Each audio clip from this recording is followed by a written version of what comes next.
પટની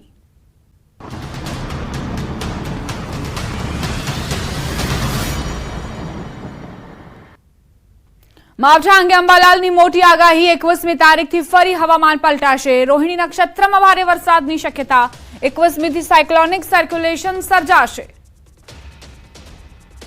માવઠાને લઈને અંબાલાલ પટેલે આગાહી કરી છે અને સાથે સાથે સાયક્લોનને લઈને પણ આગાહી કરી છે।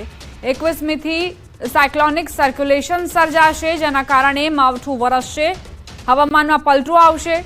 ભારે વરસાદની શક્યતા રોહિણી નક્ષત્રમાં વર્તાઈ રહી છે। માવઠાને લઈને પહેલેથી જ ખેડૂતો પરેશાન હતા, ત્યારે વધુ એક વખત માવઠા માટે તૈયાર રહેવું પડશે। આ પહેલા પણ માવઠાએ પાકને બરબાદ કર્યો અને હવે વધુ એક વખત જો સાયક્લોનિક સર્ક્યુલેશનના કારણે માવઠું વરસે તો ભયંકર સ્થિતિનું નિર્માણ થઈ શકે છે અને ખાસ કરીને ખેતરોમાં નુકસાની સર્જાઈ શકે છે। અરબી સમુદ્રમાં વાવાઝોડું બનવાની શક્યતા। મુંબઈ ગોવા વચ્ચે ચક્રવાતની શક્યતા। ચક્રવાતની અસર ગુજરાતમાં પણ થઈ શકે છે। 25મીથી 31 સુધીમાં રાજ્યમાં ભારે વરસાદની આગાહી। દરિયામાં ઊંચા મોજા ઉછળશે તેવી આગાહી અંબાલાલ પટેલે કરી છે। અરબ સાગરમાં ફરી એક વખત હલચલ જોવા મળશે। આ વર્ષે પણ સાયક્લોન આવવાની શક્યતા છે। મુંબઈ અને ગોવા નજીક આ સાયક્લોન સર્જાશે તેવી આગાહી। 25થી 31 સુધીમાં ભારે વરસાદ વરસી શકે છે। જે ચક્રવાત મુંબઈ અને ગોવાને ઘમરોડી શકે છે, તેમાં સંભાવના છે કે ગુજરાતને પણ તે અસર કરે।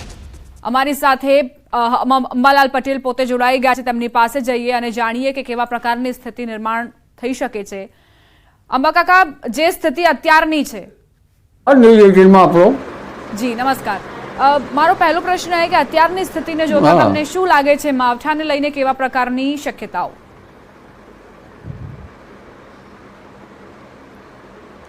અત્યારે માવઠું ન કરી શકાય, પ્રી મોન્સૂન એક્ટિવિટી કરી શકાય। હવે હમણાં દરરોજ પણ પ્રી મોન્સૂન એક્ટિવિટી થશે અને ગુજરાતના ભિન્ન ભાગોમાં બપોર બાદ વરસાદ થવાની શક્યતા રહેશે।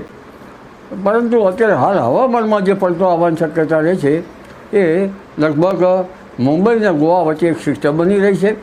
તારીખ 22મી આ સિસ્ટમને કંઈક અસર જણાશે અને તારીખ 24થી 28માં આ સિસ્ટમ વધારે મજબૂત બનશે અને ધીરે ધીરે આ સિસ્ટમ તારીખ 23-24ની આસપાસમાં વાવાઝોડામાં પરિવર્તિત થશે અને લગભગ પવનની ગતિ આ વખતે વાવાઝોડાની ક્યારેક 100 કિલોમીટર થઈ શકવાની શક્યતા રહેશે, ક્યારેક 100 કિલોમીટર ઉપર, ક્યારેક 150 કિલોમીટર પછી જ જઈ શકે।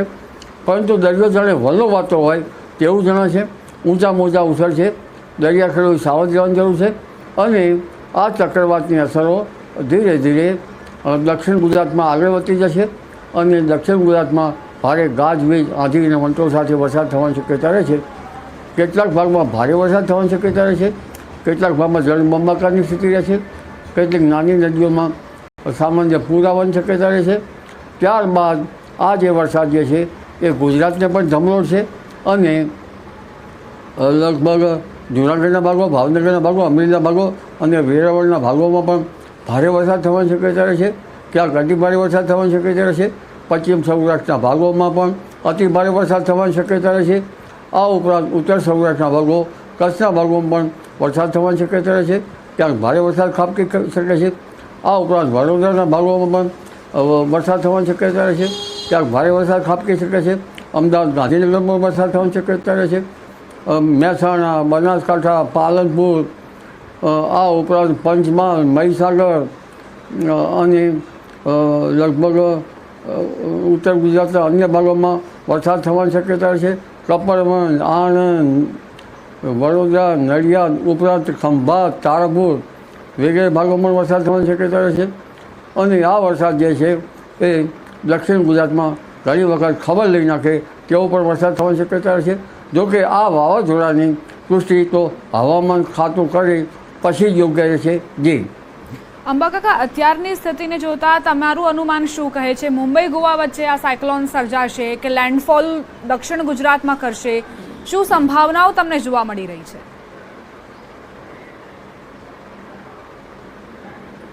લેન્ડફોલની સંભાવના તો જ્યારે વાવાઝોડું ફોર્મ થાય ત્યારે જ થઈ શકે। ક્યારેક પશ્ચિમ ઘાટ ઉપર લેન્ડફોલ કરવાની શક્યતા રહે. મુંબઈ અથવા મુંબઈના નીચેના ભાગો તરફ ક્યારેક લેન્ડફોલ થઈ શકે. એટલે આ વાવાઝોડું જે છે એ ફોર્મ થઈ અને ઓમાનના માર્ગ તરફ જવાની શક્યતા હતી તે લગભગ હવે ઘટી ગઈ છે અને કદાચ મુંબઈના આજુબાજુમાં લેન્ડફોલ થઈ શકે. પણ તે પૂર્વે તો આ વાવાઝોડાની ભયાનકતા વધારે છે અને ભયસૂચક સિગ્નલો પણ લાગી જશે. જી અંબાકાકા, શું આ જે સાયક્લોન છે તેની અસરના કારણે ચોમાસાની સિસ્ટમને અસર થશે? વહેલું મોડું ચોમાસું બેસી શકે છે? તમારું શું અનુમાન?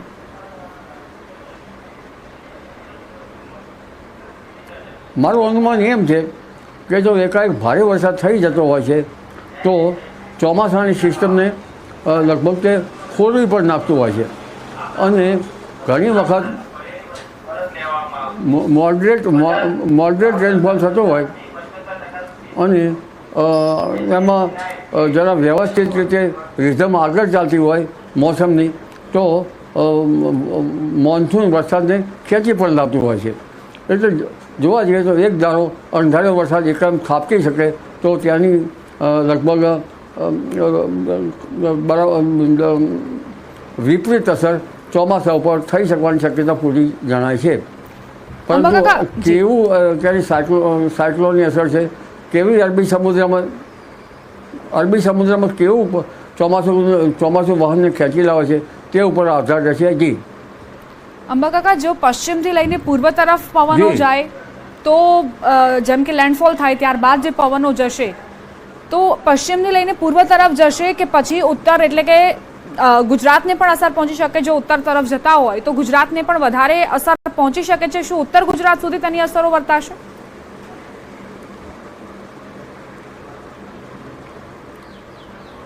અસર જ ગુજરાતને વધારે પડતી થવાની છે અને છેક લગભગ ઉત્તર ભારત તરફ તેના પવનો જવાની શક્યતા રહેશે. એટલે આ ગતિવિધિ જે છે આ પવનોની ગતિવિધિ લગભગ દક્ષિણ ગુજરાતમાં થઈને મધ્ય ગુજરાતના ભાગોમાં થઈને લગભગ પૂર્વ ગુજરાતના ભાગોમાં, કેટલાક ઉત્તર ગુજરાતના ભાગોમાં અસર કરતું પૂર્વ ભારતના ભાગોમાં જવાની શક્યતા વધુ જોવાઈ રહી છે. જી પહેલાં એવું અનુમાન હતું કાકા કે ચોમાસું વહેલું બેસશે અને કેરળમાં પણ વહેલું બેસશે, કારણ કે પ્રી મોન્સૂન એક્ટિવિટી પણ વહેલી શરૂ થઈ ચૂકી છે. તો હવે આ વાવાઝોડાના કારણે ગુજરાતના ભાગોમાં, મહારાષ્ટ્રના ભાગોમાં અને મધ્યપ્રદેશના ભાગોમાં કેવા પ્રકારની અસર રહેશે?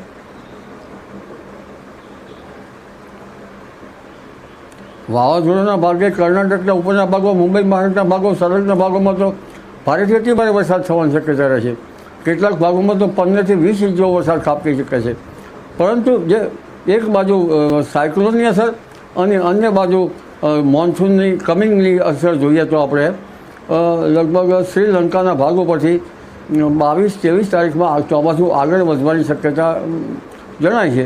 પરંતુ કદાચ વાવાઝોડાના કારણે આ ગતિ સ્થગિત ના થઈ જાય તે જોવું રહ્યું. ઘણી વખત ચોમાસું એના માર્ગમાંથી આવતું હોય છે અને કોઈ બીજું પરિબળ થઈ જાય તો ત્યાંની ગતિવિધિ ત્યાં અટકી પણ જતી હોય છે. આમ છતાં તારીખ આંદામાન નિકોબાર ટાપુ પર ચોમાસાની અસર શરૂઆતમાં થતી હોય છે. 28 તારીખ સુધીમાં આંદામાન નિકોબાર ટાપુ પર ભારેથી અતિભારે વરસાદ થવાની શક્યતા રહે છે. લંકામાંથી ઉઠેલું ચોમાસું લગભગ 28 મે આસપાસ દક્ષિણ છેડે પહોંચી શકે. પરંતુ એક ગણતરી એવી પણ મૂકી શકાય કે તારીખ 22-23 આ તારીખમાં શ્રીલંકાથી ઉપર ચોમાસું પહોંચવામાં ધીરે ધીરે મંદ ગતિ પણ થઈ શકે. જી કાકા, તાઉતે અને બિપોરજોય વખતે આપણે જોયું કે જે પવનની ગતિ હતી તે ખૂબ જ વિનાશકારી હતી અને તેના કારણે ખૂબ જ ખાનાખરાબી સર્જાઈ હતી. હવે આ જે સાયક્લોન છે તેની અસર મુંબઈ અને ગોવામાં વધારે જોવા મળશે, તો ગુજરાતને પણ તૈયાર રહેવું પડશે, ખાસ કરીને ખેડૂતોને પણ તૈયાર રહેવું પડશે પોતાના મહામૂલા પાકને બચાવવા માટે.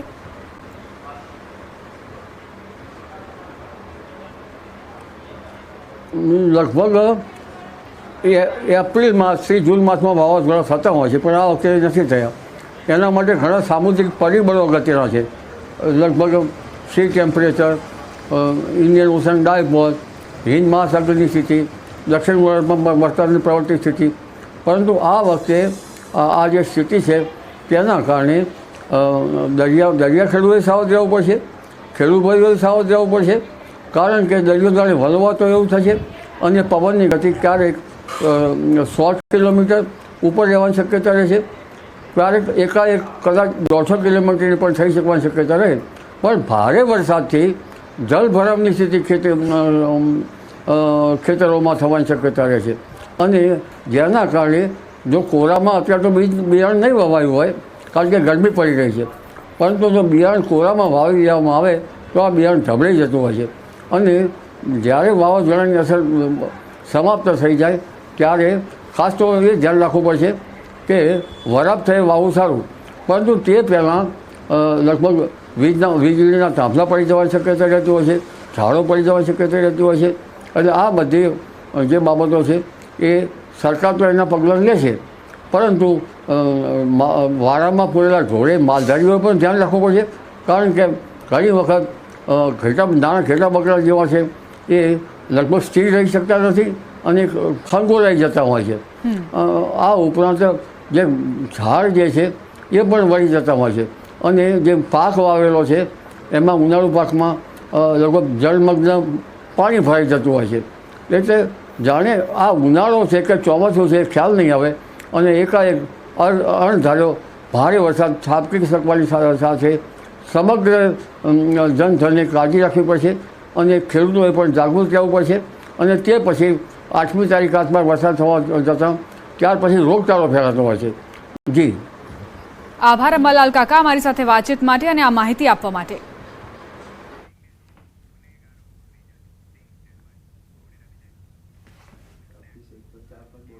હવે વાત કરીશું રાજકોટમાં આરોપીઓ સામેની કાર્યવાહીની.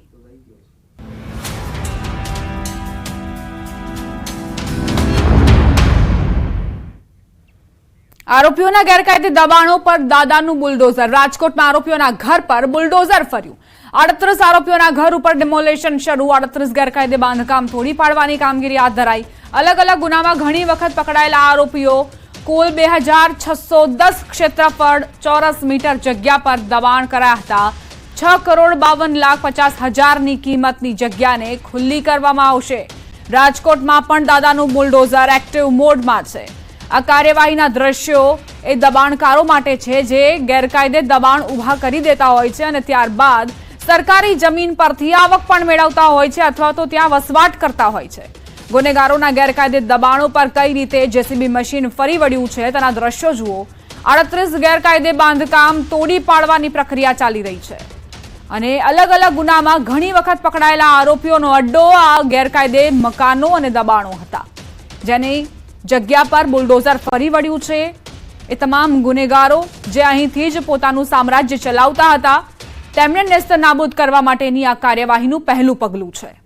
કુલ 2610 ક્ષેત્રફળ ચોરસ મીટરની આ જગ્યા જેની પર દબાણો ખડકી દેવામાં આવ્યા હતા. એટલું જ નહીં, આ ગેરકાયદે દબાણો ગેરકાયદે પ્રવૃત્તિઓ માટેનો અડ્ડો બની ચૂક્યા હતા. અહીંથી જ આરોપીઓ ગુનેગારો પોતાનું આધિપત્ય સ્થાપિત કરીને અને પોતાની કાળી કમાણી કરતા હતા.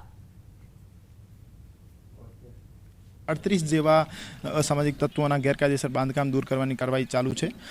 આ જે આરોપીઓ છે એમના 55 કરતાં વધારે ગેરકાયદેસર બાંધકામ જે છે સરકારી જગ્યા ઉપર કરેલા છે એમને આજે દૂર કરવામાં આવી રહ્યા છે. અને આ આરોપીઓ વિરુદ્ધ હત્યાનો પ્રયાસ, લૂંટ, ધાડ, મારામારી અને પ્રોહિબિશનના મલ્ટિપલ ઓફેન્સીસ રજિસ્ટર્ડ છે. અમુક આરોપીઓ વિરુદ્ધ 10 કરતાં વધારે ગુના પણ દાખલ થયેલા છે અને પાસાની કાર્યવાહી પણ એમના વિરુદ્ધ થયેલી છે. ભવિષ્યમાં પણ જે વારંવાર ગુના કરવાની ટેવવાળા આરોપીઓ છે જેમના વિરુદ્ધ મલ્ટિપલ ઓફેન્સીસ રજિસ્ટર થશે એમના વિરુદ્ધ પણ આ જ રીતે કાર્યવાહી કરવામાં આવશે. રાજકોટ શહેરમાં ગુનેગારોના ઘર પર દાદાનું બુલડોઝર ફરી વળ્યું છે. ખાસ કરીને રાજકોટ શહેરના રહ્યા વિસ્તારના દ્રશ્યો છે. અત્યારે અહીંયા જે છે તે ડિમોલેશનની કામગીરી હાથ ધરવામાં આવી રહી છે. 1, 2, 5 નહીં પરંતુ 38 જેટલા એવા બાંધકામો છે કે જે મકાનોનું અત્યારે ડિમોલેશન કરવામાં આવી રહ્યું છે. આ જે મકાન છે તે આરોપીઓના છે. અનેક ગુનાઓમાં સંડોવાયેલા આરોપીઓના મકાન છે. આપ દ્રશ્યોમાં પણ જોઈ શકો છો કે જે રીતના અત્યારે અહીંયા આ ડિમોલેશનની કામગીરી હાથ ધરવામાં આવી રહી છે. આ જે છે તમામ બાંધકામો ગેરકાયદેસર છે. એટલું જ નહીં, સૌથી મહત્ત્વની બાબત એ છે કે આ જે મકાનો છે તે આરોપીઓના છે. જે આરોપીઓના છે તે 1, 2 નહીં પરંતુ અનેક ગુનાઓમાં સંડોવાયેલા છે. આવા હિસ્ટ્રી શીટરો ના ઘર ઉપર અત્યારે બુલડોઝર ફરી વળી રહ્યું છે. આપ સીધા દ્રશ્યો જોઈ શકો છો કે જે રીતના રૈયા વિસ્તારમાં જે છે આજે વહેલી સવારથી જ ડિમોલેશનની કામગીરી હાથ ધરવામાં આવી રહી છે. રાજકોટ શહેરના અલગ અલગ વિસ્તારોમાં છે તે આ ડિમોલેશન કરવામાં આવશે. અત્યારે જે રીતના વાત કરવામાં આવે તો રાજકોટ શહેરમાં અનેક આવા શખ્સો છે કે જે અલગ અલગ ગુનાઓને અંજામ આપતા હોય છે.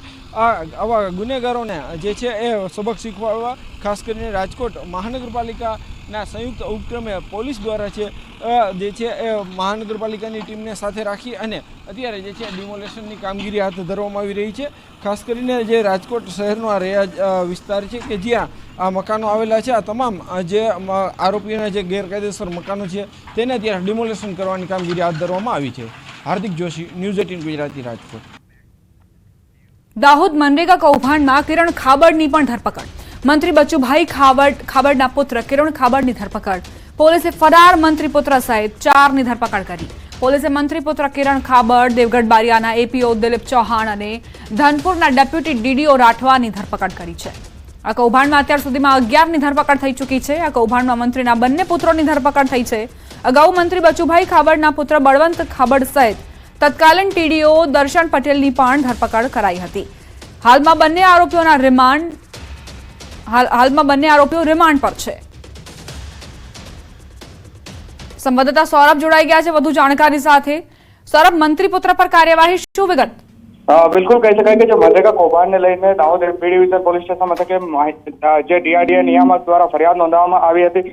ત્યારબાદ કહી શકાય કે કુલ 4 જે કર્મચારીઓ છે તેઓની ધરપકડ કરવામાં આવી હતી અને હાલ એના બાદ અન્ય એક કર્મચારીની ધરપકડ કરાઈ હતી. ત્યારબાદ મંત્રીપુત્રો બળવંત ખાબડ અને તત્કાલીન ટીડીઓ જે દર્શન પટેલ છે તેઓની પણ ધરપકડ કરવામાં આવી હતી અને 5 દિવસના રિમાન્ડ મંજૂર કરવામાં આવ્યા હતા. અને હાલ જે કહી શકાય કે બીજા જે પુત્ર છે કિરણભાઈ ખાબર તેઓની પણ ધરપકડ પોલીસ દ્વારા કરી લેવામાં આવી છે. કિરણ ખાબર સાથે દેવગઢ બારિયાના એપીઓ દિલીપ ચૌહાણ, ધાનપુરના એપીઓ ભાવેશ રાઠોડ અને ધાનપુર તાલુકા વિકાસ અધિકારી રાઠવાની પણ પોલીસ દ્વારા ધરપકડ કરવામાં આવી છે. મંત્રી બચુભાઈ ખાબરના બંને પુત્ર કિરણ અને બળવંતની પોલીસ દ્વારા ધરપકડ કરી લેવામાં આવી છે અને અત્યાર સુધીમાં કુલ 11 જેટલા આરોપીઓની ધરપકડ કરાઈ છે.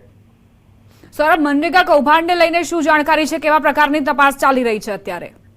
બિલકુલ કહી શકાય કે જે સ્થળ પર 71 કરોડના કામોને લઈને 3 ગામોમાં ફરિયાદ નોંધવા પામી હતી. કુવા, રેઢાણા અને સીમામોઈ જે ગામો છે ત્યાં ફરિયાદ નોંધવા પામી હતી અને જે L1 સિવાયની જે એજન્સીઓ છે 35 જેટલી એજન્સીઓ વિરુદ્ધ ફરિયાદ નોંધવા પામી હતી. તે પૈકી જે 2 એજન્સી છે તે કિરણ ખાબડ અને બળવંત ખાબડની હતી અને હાલ પોલીસ દ્વારા બંનેની અટકાયત કરી દેવામાં આવી છે અને વધુ તપાસ હાલ હાથ ધરાઈ છે.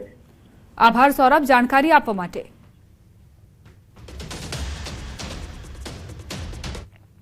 અમદાવાદના ચંડોળા તળાવ પર કાલથી ડિમોલેશન પાર્ટ 2.0 શરૂ થશે. અમદાવાદના ચંડોળા તળાવ પર ફરી ડિમોલેશનની કામગીરી હાથ ધરાશે. ડિમોલેશનને લઈને અમદાવાદના પોલીસ કમિશનર મહત્વની બેઠક યોજશે.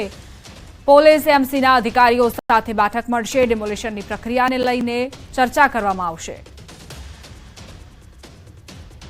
ડિમોલેશનની પ્રક્રિયા માટે જે પણ ચર્ચા કરવામાં આવશે તે ચંડોળા તળાવમાં ડિમોલેશનને લઈને કરવામાં આવશે. કારણ કે ઘણી વખત એવું બનતું હોય છે કે ગેરકાયદે વસવાટ કરતા લોકો તે કાયદો વ્યવસ્થાને હાથમાં લઈ લેતા હોય છે. એવી સ્થિતિ ન સર્જાય, પોલીસ બંદોબસ્ત સારી રીતે ગોઠવી શકાય તે માટે જ પહેલા બેઠકનું આયોજન કરવામાં આવ્યું છે. એએમસીના અધિકારીઓ, પોલીસના અધિકારીઓ તમામ ઉપસ્થિત રહેશે અને ચર્ચા કરવામાં આવશે કે આખરે ચંડોળા તળાવ પર જે ગેરકાયદે દબાણો ખડકી દેવાયા છે તે બાકીના દબાણોને કેવી રીતે દૂર કરવા. કારણ કે આ પહેલા લલ્લા બિહારીનું સામ્રાજ્ય નેસ્તનાબૂદ કરવામાં આવ્યું હતું, તેનું ફાર્મ હાઉસ તોડી પાડવામાં આવ્યું હતું અને આસપાસના વિસ્તારના મકાનોને પણ તોડી પાડવામાં આવ્યા હતા.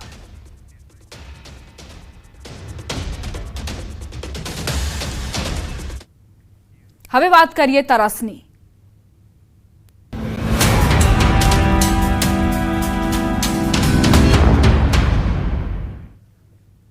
ભર ઉનાળે પાણીના એક એક ટીપા માટે તરસી રહ્યું છે એક ગામ. વાત છે ગીર સોમનાથના કોડીનારના માલ ગામની. અહીં ભર ઉનાળે લોકોને પાણી માટે રઝળપાટ કરવાનો વારો આવ્યો છે. 1.5 મહિનાથી પાણીની સમસ્યાનો સામનો કરી રહ્યા છે લોકો. ગામમાં ભૂતિયા નળ કનેક્શન હોવાના આક્ષેપ છે. મહિલાઓ દોરડાથી પાણી ખેંચવા મજબૂર. કોડીનારના માલગામમાં પાણી માટે લોકો વલખા મારી રહ્યા છે. માલગામની સીમાડામાં આવેલા દરિયાકાંઠાના અનેક ગામડાઓમાં પાણી વિતરણ કરવામાં આવે છે, છતાં આ જ માલગામ આજે પાણી માટે વલખા મારી રહ્યું છે. ગામના અગ્રણી અને ગામના વહીવટદાર જણાવી રહ્યા છે કે પાણી ન આવવાનું કારણ માત્ર ને માત્ર ગામના કેટલાક ભૂતિયા નળ કનેક્શન જવાબદાર છે। આ ભૂતિયા નળ દ્વારા કેટલાક લોકો પોતાના અંગત હિત માટે સરકારી જળનો દુરુપયોગ કરે છે, જેના કારણે અનેક લોકો પાણીથી વંચિત રહી જતા હોય છે। પાણીની સમસ્યા એટલી હદે વિકરાળ બની છે કે ગામની મહિલાઓને ઘરકામ અને ધંધા રોજગાર છોડી દોરડા વડે પાણી ભરવા મજબૂર થવું પડે છે। પાણીની સમસ્યાને લઈને સ્થાનિક મહિલાઓએ હૈયાવરાળ ઠાલવી। એ ઘેર ઘેર નળિયું નાખ દે। અમે કાદી વિસ્તાર વાળા કરીએ હું ગામ પાણી વિનાનું છે। પાઇપ અલગ નાખ્યો, એમાં નળિયું નાખી દે, બકાલા કર લે, નારિયેળિયું કર લે ને પાણી અમારે ન થાવતું। કોકની વાડીએ પાણી ભરવા જાય તો અમે એરેડ થઈને પાણી ભરીએ। એનો અમારું કોઈ નાય કરો। ટાંકામાં તો પાણી આવે, ટાંકામાં આવે પણ નળિયું નાખી દીધું તો શું કરું? પાણી ઉલસી લે આઈ। તો અત્યારે કઈ રીતે પાણી ભરો તમે? અમે અટાણે તો પાણી ભરીએ બધી વાડીઓમાંથી ને અહીંથી ને પરેથી ને એક ઘડીક ચાલુ કરે ત્યાં ઘડીક આવે, મોટરું 6 કલાક હાલતું કરી દે। અમારે પાણી વિનાનું કરવું હું? આ મહિના દીઠે પાણી આવતું નથી। અમે ધંધો કરીએ કે અમે અહીંયા પાણી ભરવા આવીએ? આખા તાલુકામાં પાણી જાય તો અમારા ગામમાં જ પાણી આવતું નથી। ક્યાંથી પાણી જાય આખા તાલુકામાં? આવડા પર ટાંકેલી મોટો ટાંકો છે, ત્યાંથી માલને ઢોરે। પણ 5-6 મહિનાથી પાણી આવતું ને અમારે ખેતર જવું કે અહીંયા કામ પાણી ભરવું। અટાણે અમે ખેતર જઈએ ને પછી પાણી ભરવા આવીએ તો પાણી આમાં મળે નહીં તો ક્યાં જઈએ અમે? આ 2 મહિનાથી પાણીના ધંધા છે। અમારે નવી લાઈન જોઈએ મંજૂર કરી દે। અમારે બીજું કોઈ જોતું નહીં। પાણી અમારે સરાઈ આપતું નથી। અમારે ધરા પાણી આવે પાણી કાયમ ટીંગાઈ ને હિસ્સે ધંધા કરે। ધોવાના ધંધા, પીવાના ધંધા, કાયમ કેટલું ઢોળવું, નળ જ નથી આવતા। ઉનાળામાં પાણીની ગંભીર સમસ્યા હોવાની વાત પૂર્વ સરપંચે કરી। માલગામ સુધી પાણી પહોંચાડો તેવી તેમણે માંગ કરી। આ છેલ્લા 5-7 વર્ષથી ઉનાળાના 2 મહિના પાણીની સમસ્યા બહુ ગંભીર રહી છે અમારા ગામ માટે। અને ગામની અંદર જે સુવિધા છે પાણીનો બોર, એ ઉનાળામાં ગામ તળમાં પાણી ન હોવાને લીધે અત્યારે બંધ હોય છે।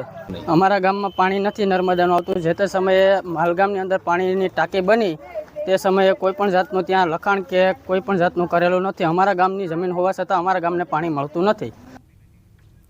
તો આ સમગ્ર મામલે ગ્રામ પંચાયતના વહીવટદારે જણાવ્યું કે પાણીની સમસ્યા મુદ્દે ઉપર જાણ કરવામાં આવી છે। આ અંગે તલાટી મંત્રી મુનગલસિંહ વાઘેલને મેં લેખિતમાં એક પત્ર કરેલ છે કે ભૂતિયા નળ કનેક્શનની યાદી બનાવી અત્રે રજૂ કરી જેથી સહી કરી જેને આપી શકાય, જેથી એના વિરુદ્ધ કાર્યવાહી કરી શકાય, તેમજ પોલીસ પ્રોટેક્શન પોલીસ વાળાને લેખિતમાં કાગળ આપી શકાય। આ અંગે પણ ટીડીઓ સાહેબને પણ બાય વોટ્સએપ જાણ કરેલ છે। પાટણના કેટલાક વિસ્તારોમાં પાણીની મુશ્કેલી, ગામડા બાદ હવે શહેરોમાં પણ પાણીની સમસ્યા। રાધનપુર અને સાંતલપુર વિસ્તારમાં પાણીની તંગી જોવા મળી। ભર ઉનાળે પાણીની સમસ્યાથી લોકો ત્રાહિમામ પુકારી ઉઠ્યા છે। 15 થી 20 દિવસથી પીવાનું પાણી ન મળતું હોવાની બૂમો ઉઠી છે।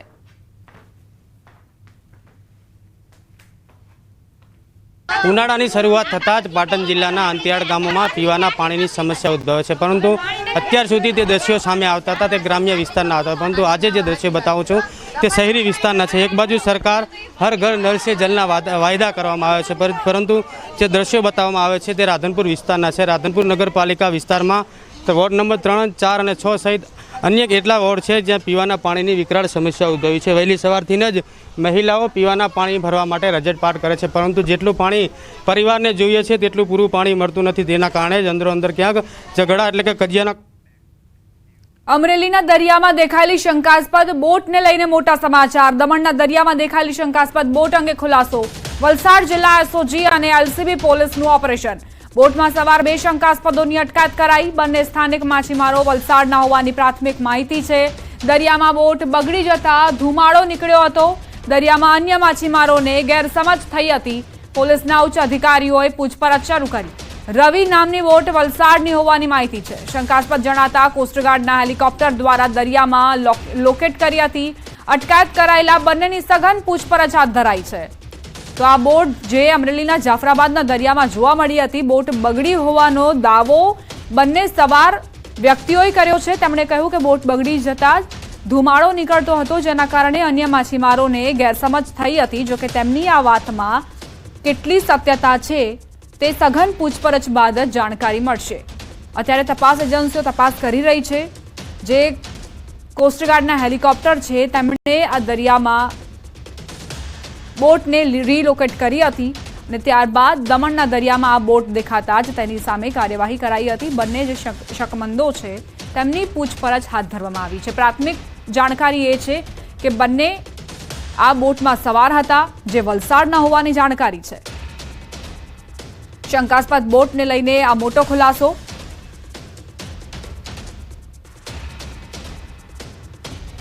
બોટમાં સવાર બંને શંકાસ્પદોની સઘન પૂછપરછ હાથ ધરવામાં આવી છે. પ્રાથમિક જાણકારી અત્યાર સુધી સામે આવી છે કે બંને શંકાસ્પદ એ વલસાડના હોવાની વિગતો છે. રવિ નામની આ બોટ જે જાફરાબાદના દરિયામાં જોવા મળી હતી અને ત્યારે અન્ય ખેડૂતોને, અન્ય જે માછીમારો છે, સાગર ખેડૂઓ છે, તેમને ગેરસમજ થઈ હતી કે બની શકે કે આ શંકાસ્પદો પાકિસ્તાનના હોઈ શકે અને તે આધારે જ કોસ્ટગાર્ડના હેલિકોપ્ટરે આ જે બોટ છે તેને ઘેરી લીધી અને ત્યારબાદ બંને શંકાસ્પદોને પકડી પાડવામાં આવ્યા. સંવાદદાતા ભરત જોડાઈ ગયા છે વધુ જાણકારી સાથે. ભરત, આ જે બોટ શંકાસ્પદ જોવા મળી હતી તેને લઈને શું હકીકતો ખુલી છે? બિલકુલ, દમણના દરિયામાં અંદર છે એક શંકાસ્પદ ફરી રહી હોવાની છે એ માહિતી મળી હતી. આથી દમણ કોસ્ટગાર્ડના હેલિકોપ્ટર દ્વારા ઉપરથી છે બોટને છે ઇન્ટરસેપ્ટ કરવામાં આવી હતી ને ત્યારબાદ વલસાડ એસઓજી અને એલસીબી પોલીસે પણ આ મામલે તપાસ હાથ ધરી હતી. આખરે બોટમાં સવાર 2 લોકોને છે અટકાયત કરવામાં આવી છે ને અત્યારે વાપી એસઓજી ઓફિસ પર લાવવામાં આવ્યા છે. આ બંને ની અત્યારે વલસાડના ઉચ્ચ પોલીસ અધિકારીઓ પૂછપરછ કરી રહ્યા છે. જોકે પ્રાથમિક માહિતી મુજબ આ બંને છે જે બોટમાં સવાર હતા તે અહીંના સ્થાનિક માછીમારો હોવાનું બહાર આવ્યું છે. સાથે જ તેઓ બોટ છે દરિયામાં હતી એ વખતે જ બોટમાં કોઈ ખામી સર્જાતા અંદરથી ધુમાડો નીકળ્યો હતો ને કોઈ નજીકના કોઈ માછીમારોને ગેરસમજ થતા તેઓએ કોસ્ટગાર્ડને અને અન્ય એજન્સીઓને જાણ કરી હતી. આથી દમણ કોસ્ટગાર્ડનું હેલિકોપ્ટર ત્યાં જઈ અને જે આ બોટને છે એની ઓળખ કરી હતી ને ત્યારબાદ વલસાડ એસઓજી અને એલસીબી પોલીસની ટીમે છે આ બોટમાં સવાર 2 ની અટકાયત કરી છે ને અત્યારે બંનેની સઘન પૂછપરછ કરવામાં આવી છે. જોકે હજુ સુધી પૂછપરછમાં કોઈ છે ગંભીર વાત જાણવા નથી મળી. બંને છે સ્થાનિક છે અને કોઈ અન્ય માછીમારોને ગેરસમજથી છે માહિતી મળી હોય ને ત્યારબાદ છે આ મામલો ચર્ચાનું કેન્દ્ર બન્યો હતો. જોકે પોલીસના ઉચ્ચ અધિકારીઓએ બંનેની પૂછપરછ કરી અને હકીકત શું છે તે જાણવા પ્રયાસ કરે છે. આભાર ભરત જાણકારી આપવા માટે. વડોદરામાં વગર ચોમાસે જાહેર રોડ પર ભૂવો પડ્યો. કારેલીબાગ વુડા સર્કલ પાસે રોડ પર ભૂવાની સ્થિતિ જુઓ. 5 ફૂટ ઊંડો આ ભૂવો પડતા સામાજિક કાર્યકરે દેખાવ કર્યા. ભૂવામાં ઉતરીને તંત્રની બેદરકારીની પોલ ખોલી. એટલે કે 35 લાખ રૂપિયા જેવી મહત્તર રકમ જ્યારે વાપરવામાં આવી હોય ત્યારે ફરીથી જે કહેવાય છે કે એ જગ્યા ઉપર થોડા અંતરે જ્યારે મસ્ત મોટો ભૂવો ફરીથી નિર્માણ થયું છે. એટલે કહેવાનો મતલબ કે વડોદરા શહેરની તિજોરી તળિયા જ અટક કરવાનો આ એક ષડયંત્ર છે. ગત વર્ષે પણ આ જ રોડ પર મોટો ભૂવો પડ્યો હતો. ભૂવા બાદ સમારકામ પાછળ 35 લાખનો ખર્ચ થયો હોવાનો દાવો કરાયો હતો અને વધુ એક ભૂવો. આ સાથે જ બુલેટિનમાં અત્યારે બસ આટલું જ. વધુ અપડેટ્સ માટે આપ જોતા રહો ન્યૂઝ 18 ગુજરાતી.